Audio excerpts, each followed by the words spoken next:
Tonight, the province commits to funding to help the homelessness issue in Saskatoon. And a groundbreaking ceremony takes place on a new Regina neighbourhood. From our studios in Regina, this is CTV News.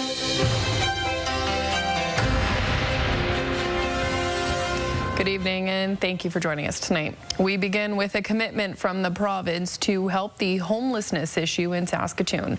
As Keenan Sorokon reports, it's added dedicated funding to provide a place for them to go every day of the year.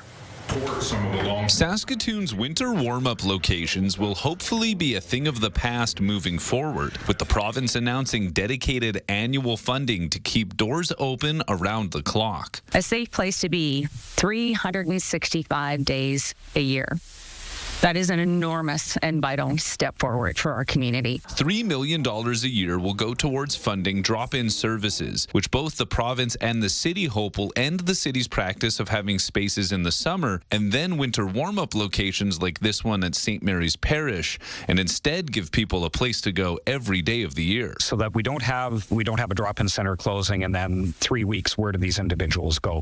So we're going to be having those conversations in terms of making sure that there's a seamless transition in there. Plans are far from finalized on how the funding will be used exactly, but securing funding beyond the year ahead of the coldest months not only saves lives, but it will free up police and fire for other calls. It will save an enormous amount of time and energy and allow us to focus on the many other things that our city requires. The funding is the latest in the city and province's homelessness partnership after funding other drop-in locations in the summer and picking a site for Saskatoon's 60-bed permanent shelter location in August. But with the homeless population continuing to grow, the Premier says the province isn't looking at other policy changes like income assistance at this time. But this is what we intend on using. When you hear me talk about the strength of the Saskatchewan economy, this is what that economy is for. Keenan Sorokon, CTV News, Saskatoon. Well, a hearing for a former Saskatoon police officer appealing his dismissal took a turn today. The officer's lawyers are alleging abuse of process and calling for immediate action. CTV's Stacey Hine has more. Lawyers for a former Saskatoon police officer appealing his dismissal allege there's been an abusive process and are applying to have him reinstated immediately. It just is profoundly unfair. That's how legal counsel for Sergeant Robbie Taylor described this week's hearing. Taylor is challenging his firing over his friendship with a Hells Angel associate. The associate cannot be named due to a publication ban. During testimony, Saskatoon's police chief Cam McBride spoke about a 2023 incident when Taylor tried to stop a fellow officer from giving the associate a traffic ticket. A report on the matter was sent to then Chief Troy Cooper, who decided not to pursue discipline or further investigation. Taylor's lawyer, Brian Pfefferly, argues they were never informed of that decision and calls it suspicious that no memo documenting it was disclosed. He says the information could have been used to question earlier witnesses and may have affected their strategy. You really would just have to revisiting the entire case and how you would approach it. Who did Chief Cooper interview for this? Was there some problem with one of the versions of events? The police services lawyer, Ashley Smith, said it's not unusual for there to be no memo when no action is taken. She argued the hearing was not unfairly impacted and said there was extensive cross-examination on the issue while the chief was on the stand. If the independent hearing officer rules there was an abusive process, Taylor's lawyers say he should be reinstated. The independent hearing officer isn't sure when she'll have a decision by, but proceedings are scheduled to resume Friday morning. Stacey Hine, CTV News, Saskatoon. Well, one person has died and another person was seriously injured following a crash in Prince Albert last night. It happened just before midnight at Marquis Road and 2nd Avenue West. Two vehicles collided. 3 people were in one of the vehicles, a white SUV. 2 were sent to hospital. The third, a 28-year-old woman, died in hospital. The driver of the other vehicle was also sent to hospital with what are believed to be serious injuries. The forensic identification section of the Prince Albert Police Service, along with an RCMP reconstruction team, are investigating. Prince Albert's major crime unit is also looking for information on that crash. A 28-year-old man has been charged in a hit and run that left a motorcyclist seriously injured. On the evening of July 13th, emergency crews were called to the intersection of Ridge Drive and Burney Drive in Saskatoon, where a car struck a motor vehicle. Police say a car left the scene and it hit a pole and a traffic sign and then got stuck on a roundabout. The 27-year-old motorcycle driver was taken to hospital with serious injuries, and police were able to find the driver of the car a few days later. He's now charged with a hit and run causing bodily harm. Police are also looking for a couple of suspects who confronted a teen on his way to school and tried to rob him. Saskatoon police say a 16-year-old boy was walking on a pathway behind Langevin Crescent in the Pacific Heights neighborhood shortly before 9 o'clock this morning when he was approached by two boys he didn't know. They demanded the victim's belongings and pulled out a knife. Police say there was a brief struggle and the victim was cut on his head. The suspects took off without any personal items of the victims. They are described as being high school age. Anyone with information is asked to contact police. 3 men have also been charged following a drug investigation by Prince Albert Police. The Prince Albert Police Service says the investigation began in July. Officers searched two homes on September 11th, one on Diefenbaker Drive and one on Pedersen Drive.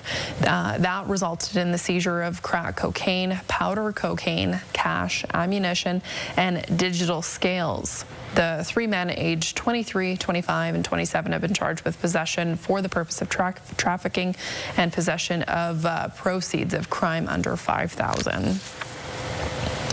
A groundbreaking ceremony was held today in the northwest part of Regina for the long-awaited Coopertown neighbourhood.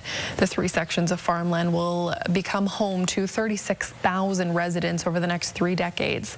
Wayne Mantika has that story. Coopertown has been a long time coming. We had a sign on here saying coming soon that sort of faded. The 1,800-acre subdivision will become home to 36,000 residents over the next 3 decades. Single-family homes in the 500, 550 range. And that would be for a front-attached single-family home. Townhomes might be below 400,000. Coopertown was first proposed a decade ago, but a costly lift station was required for housing expansion in northwest Regina. Last year, City Council approved the $66 million investment, which will now be recovered through development fees. Incredibly important that we move quickly on this. It is. We were seeing a decline in our housing stock, and so we need to get houses built. The concept of a housing development at Courtney Street and 9th Avenue North actually goes back to the 1970s, when an NDP government purchased the property. Back then, the province acted as a land developer to lower housing costs. The provincial land was declared surplus in 2013 and sold to Dream Homes. Coopertown is named after company president Michael Cooper. I had absolutely nothing to do with it. I think our team, when they were dealing with the city, came up with the name and told me about it later. It's already been 15 years since they did that, so I think we just all are used to it. Work will begin immediately with the first residents to move into the new neighborhood in 2027. The developer estimates that it will take 30 years to fully develop Coopertown, but that it could take less. The last major new subdivision, Harbor Landing, was supposed to take 20 years, but it was sold out in just 8. Wayne Mantika, CTV News, Regina. In the midst of the federal government's ongoing trade dispute with China, a new Angus Reid Institute survey suggests Canadians are in favor of cutting tariffs on Chinese electric vehicles to secure Canada's canola industry. Sierra D'Souza has the details.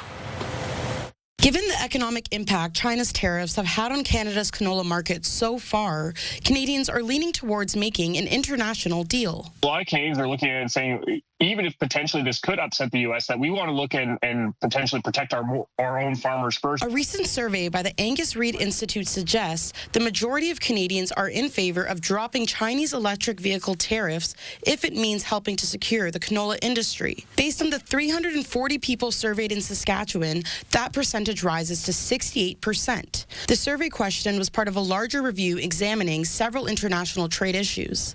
But generally, yeah, what we've seen is that Canadians do typically have a pretty unfavorable view of China, but I think there's also a lot of concern about the economic effects of standing up to China, and that this is potentially one of those cases where it's like, okay, well, maybe the economic effects of putting these tariffs in place are not necessarily worth it. Annual canola exports are worth billions of dollars for the prairie provinces, Saskatchewan producing more than half of Canada's canola crops. Saskatchewan's government and opposition have also expressed a desire to drop the EV tariffs if it brings relief for canola.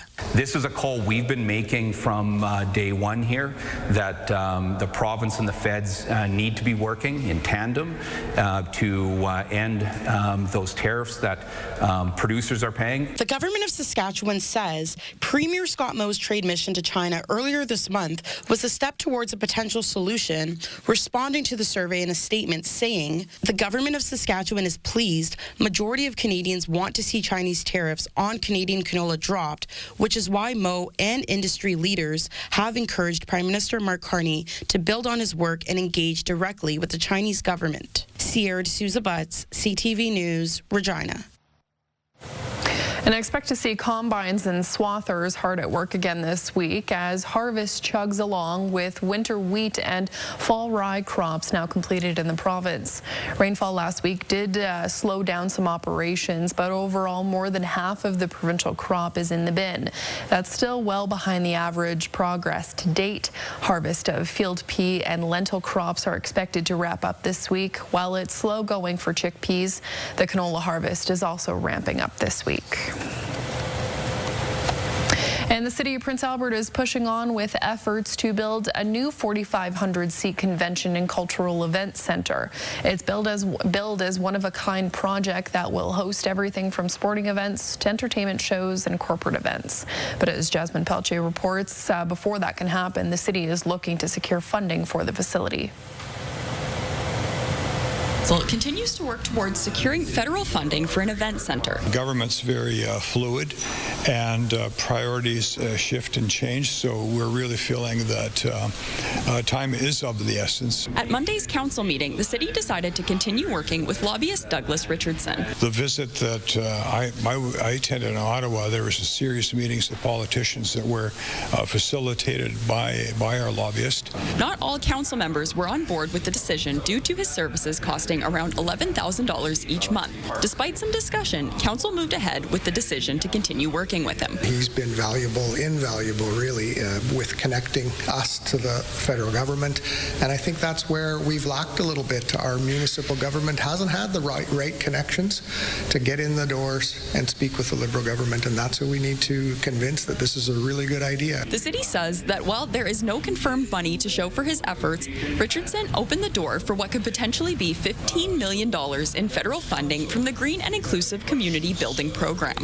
As of Monday, the city says the application is in front of the Treasury Board. We need people to know that the federal government is listening to us. They're paying attention. They see the need for our community. The agreement will be extended on a month-to-month basis until either $45 million in federal funding has been secured or until the city receives a clear no. The federal government told CTV it is currently in the process of finalizing funding decisions. The proposed event center will be owned in majority by the city, but Lac La Ronge Indian Band, Peter Ballantine Cree Nation, and Montreal Lake Cree Nation will each own 15%. Jasmine Pelche, CTV News, Prince Albert. It's Rail Safety Week in Canada. There's plenty of railway crossings in Saskatchewan where at times, unfortunately, situations happen. Damien Smith has more on how the Science Centre is raising rail line safety awareness. The Saskatchewan Science Centre is helping viewers stay on track when it comes to learning about trains. They don't realize the satellite tracking, the GPS tracking. They've got adaptive suspensions and traction control and all these things that modern trains are, just unbelievably technologically advanced. And there's a lot of science and technology and engineering and math that's involved in running a rail line. Special screenings of the IMAX documentary Train Time have been running throughout the week, taking a behind behind-the-scenes look at what it's like to be on the crew of a freight train and the critical role that they play in North America's economy. It brings material, like pretty much everything in this room, everything in a person's house was on a train at some point. So making that connection between the railway and day-to-day life is huge. It also coincides with Rail Safety Week in Canada, which brings important reminders about how to stay safe around the massive machines.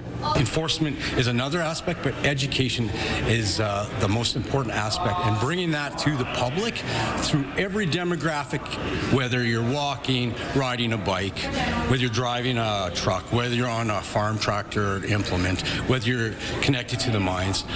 Rail safety and education is the paramount and leading. Stats from the Transportation Safety Board of Canada show that there were 896 railway-related accidents last year, including 69 fatalities. Some tips from Operation Lifesaver, a Canadian railway safety initiative, include keeping a safe distance from railway tracks, paying attention to signage, and always taking extra care to ensure a train is not coming. We all want everyone to make it home safe. Damien Smith, CTV News, Regina.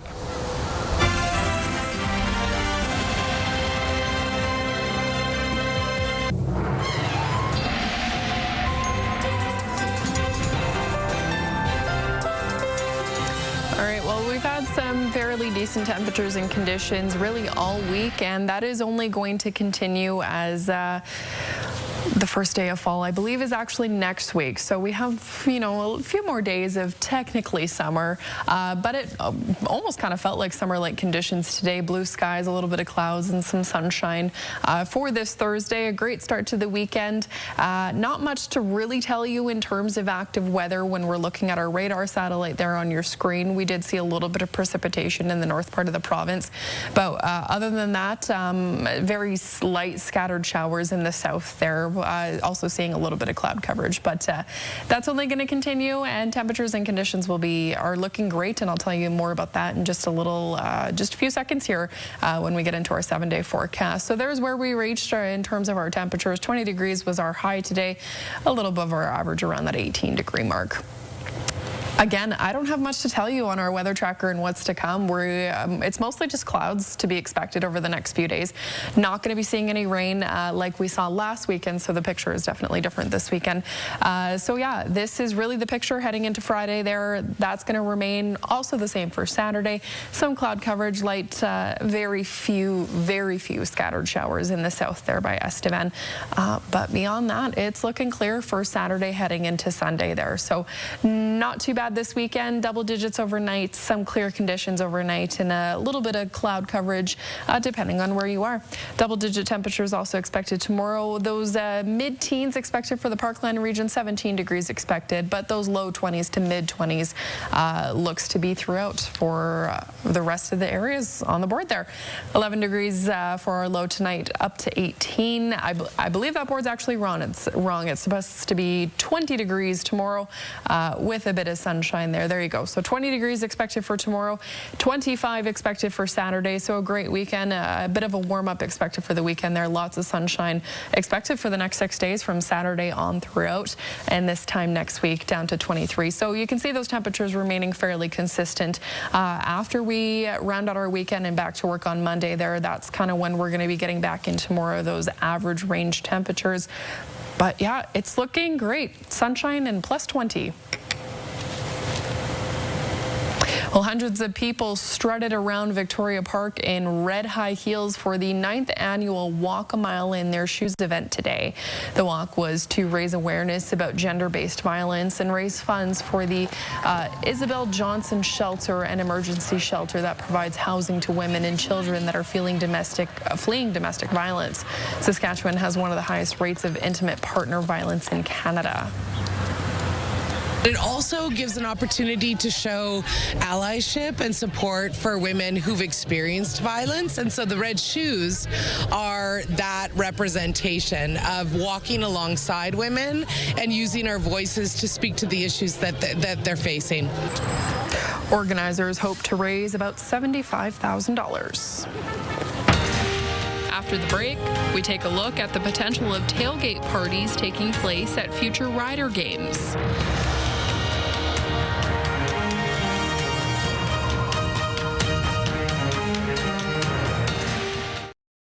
Earlier this week, the Riders announced the possibility of tailgating that might be allowed before games at Mosaic Stadium next season. Donovan Mace has more on what it could look like for fans. With a team as connected to tradition as the Saskatchewan Roughriders, it may come as a surprise one football staple doesn't exist at Mosaic Stadium. The right game again. Tailgating. He's going to have some wings. But that could soon change. In an email to season ticket holders Wednesday, Rider President and CEO Craig Reynolds says the team is working with the government of Saskatchewan on potential ways to further elevate the game day experience. And next season, we hope to bring legal tailgating at the Mosaic Stadium footprint for Rider home games. Now, in recent history, pregame festivities have been limited to official team events like Party in the Park. And in fact, Saskatchewan is one of only 2 markets in the CFL which doesn't allow pregame tailgates. Montreal, Toronto, Hamilton, Winnipeg, Edmonton, Calgary, and on special occasion, Ottawa each allow tailgates outside their respective stadiums, leaving only Saskatchewan and BC as the outliers. However, tailgating does come with some rules where it is permitted. In Calgary, tailgate parties must be limited to 1 parking stall. Selling of food or drinks is not allowed, and tailgates must be fully packed up 1 hour after the game starts, among other guidelines, including no open alcohol.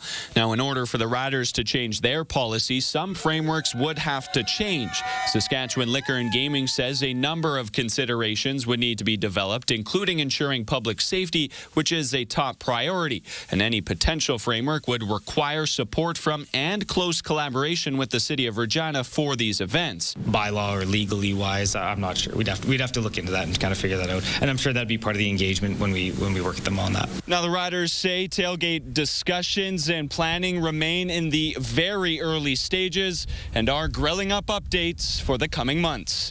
Donovan May, CTV News, Regina. Well, the theme in the WHL Eastern Conference's East Division seems to be turnover and youth. And the Swift Current Broncos are no different. Jacob Carr has a team preview ahead of their season opener. This year, there was roster turnover aplenty for the Swift Current Broncos. The team lost its top 5 point scorers from a season ago. Bit of a younger team this year compared to last year, but we're going to be competitive. Our young guys, they're compete, and competitiveness is right there with us older guys, which is good to see.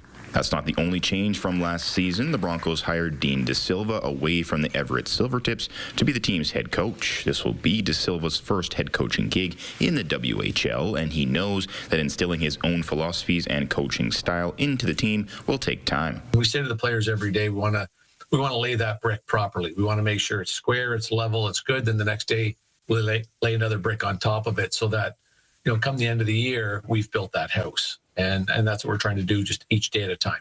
With a lot of new faces in the Swift Current lineup, De Silva says he will be leaning heavily on players like Wilkie in his first year behind the bench for the Broncos. They're an extension of the coaching staff. And I said, I'm going to be holding the veteran players to a higher level of accountability. And the young rookie beside them may have made a mistake, but I'm going to point that similar mistake out to a veteran. The players on the team are itching to get the season started Friday night at home. Wilkie says the atmosphere that the fans bring to the Innovation Plex is second to none. Last year, when we were selling out, especially in the playoffs there against Medicine Hat, it was when we scored, it was so loud you almost couldn't hear whistles. And again, like you said, fans are real passionate here, and our team kind of drives the city.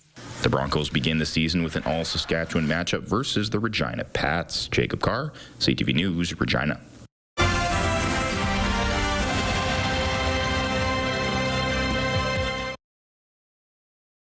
Well, have you ever seen someone take their cockatoos for a walk? If not, you're welcome. Never force any living creature to do what you know that is not in their intention or on their habits, because indirectly they might be telling you, no, I don't feel secure in this environment. Enrique Esteban frequently takes his cockatoos, Bandito and Corky, for walks through Calgary parks. Now, unlike dogs, these pets aren't on leashes. Instead, they take off sometimes into trees for hours before flying back to him. Now, he says after doing this for more than 30 years, the pair of birds treat him like a member of their flock. And this baby stroller is like the Aston Martin of baby strollers. It's a collaboration with a car seat brand Egg. It comes in 3 colors, including iconic racing green. It was starting at a price of about $4,000 and goes on sale in the UK this year. And there's no word on whether it's available in Canada yet. That's all the time we have. We're back tomorrow at 6 a.m. Have a great night.